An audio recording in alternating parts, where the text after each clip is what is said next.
बिस्मिल्लाहिर्रहमानिर्रहीम। अस्सलाम वालेकुम मेरे अज़ीज़ बहनों भाइयों, और मैं रूहानी अमलियात की तरफ से आपकी खिदमत में हाजिर हूँ।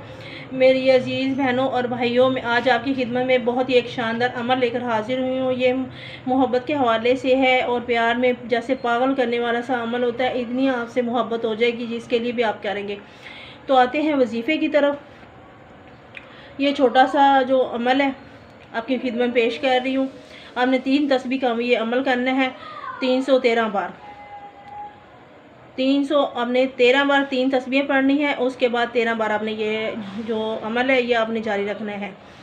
तो पढ़ना है या वदूदू, या रऊफ़ू, या रहीमू। इन अल्फाज को आपने 313 बार पढ़ना है। और जिस मकसद के लिए भी आप अल्लाह की बारगाह में ऐसे हाथ उठाएंगे तो इंशाअल्लाह ताला आपकी दुआ कबूल हो जाएगी।